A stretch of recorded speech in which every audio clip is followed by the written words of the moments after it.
গাজা ইস্যুতে এবার নড়েচড়ে বসেছে মধ্যপ্রাচ্য। Organisation for Islamic cooperation OIC ও আরব লীগের সম্মেলনে ইসরায়েলের কড়া সমালোচনা করেন মধ্যপ্রাচ্যের বিভিন্ন দেশের নেতারা। রিয়াদে আয়োজিত সম্মেলনে আরব লীগের মহাসচিব বলেন, ইসরায়েল যা করছে এতে করে দ্রুতই সদস্যপদ বাতিলে জাতিসংঘে ভোটাভুটির আয়োজন করা হবে। শুধু তাই নয়, গাজা, পশ্চিম তীর সহ ইসরায়েলের দখলকৃত অঞ্চলগুলো মিলে ভবিষ্যতে স্বাধীন ফিলিস্তিন রাষ্ট্র গঠনের অঙ্গীকারও করেন সম্মেলনে অংশ নেয়া নেতারা।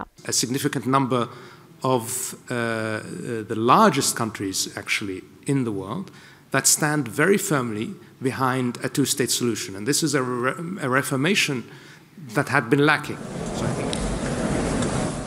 সম্মেলনে সৌদি যুবরাজ গাজায় চলা ইসরায়েলি গণহত্যার কড়া সমালোচনা করেন। গাজা আর পশ্চিম তীর থেকে ইসরায়েলি সেনা প্রত্যাহার করে নেওয়া জরুরি বলেও মন্তব্য করেন তিনি। যুবরাজ বলেন, গাজায় যুদ্ধ বন্ধে পুরোপুরি ব্যর্থ আন্তর্জাতিক সম্প্রদায়। ونؤكد أن استمرار إسرائيل في جرائمها بحق الأبرياء والإمعان في انتهاك قدسية المسجد الأقصى المبارك والانتقاص من الدور المحوري للسلطة الوطنية الفلسطينية على كل الأراضي الفلسطينية من شأنها تقويض جهود। এই সম্মেলনের মধ্য দিয়ে গাজায় চলা গণহত্যা নিয়ে একসঙ্গে নিন্দা জানিয়েছে ৫৭টি দেশ। পশ্চিম তীর, পূর্ব জেরুজালেম, গাজা আর গোলান মালভূমি সহ ১৯৬৭ সাল থেকে ইসরায়েল যেভাবে আরব এলাকা দখল করে রেখেছে, সেগুলো দখলমুক্ত না হওয়া পর্যন্ত এই অঞ্চলে সংঘাত বন্ধ হবে না বলেও মন্তব্য করেন আরব ও মুসলিম লীগের নেতারা। এদিকে মধ্যপ্রাচ্যে মুসলিম দেশগুলোর সম্মেলনের মধ্যেই গাজার সেফ জোন খ্যাত আল মাওয়াসির একটি ক্যাফেতে ড্রোন হামলা চালিয়েছে ইসরায়েলি প্রতিরক্ষা বাহিনী। এতে নিহত হয়েছেন বেশ কয়েকজন। এছাড়াও মধ্য গাজার নুসেইরাত শরণার্থী শিবিরে ইসরায়েলি হামলায়ও প্রাণ গেছে বহু ফিলিস্তিনির।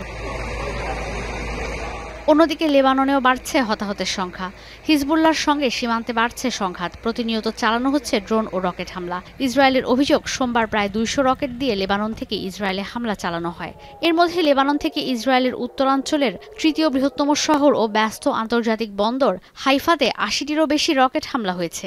যদিও ইসরায়েলের নতুন প্রতিরক্ষা মন্ত্রীর দাবি, লেবাননের হিজবুল্লাহর সঙ্গে যুদ্ধবিরতি আলোচনায় অগ্রগতি হয়েছে। তিনি ইরানের পরমাণু কেন্দ্রে হামলারও ইঙ্গিত দিয়েছেন। জাতিসংঘে ইরানকে নিজেদের শত্রু হিসেবে অভিহিত করেছেন Israeli president. For many years now, we have seen the engine behind the modern day anti-Semitism, the Iranian regime and its allies. The Iranian regime calls for the annihilation. এদিকে ইসরায়েলে হামলা, ১,০০০-এর বেশি মানুষকে হত্যা আর ২ শতাধিক মানুষকে বন্দী করে রাখার ৪০০তম দিনে তেল আবিবে আবারও বিক্ষোভে নেমেছে হাজারো বিক্ষোভকারী। প্রধানমন্ত্রী বেনইয়ামিন নেতানিয়াহুর প্রতি তাদের দাবি, দ্রুতই নিশ্চিত হোক বন্দি বিনিময় চুক্তি। নেতানিয়াহুর পদত্যাগও দাবি করেছেন অনেকেই।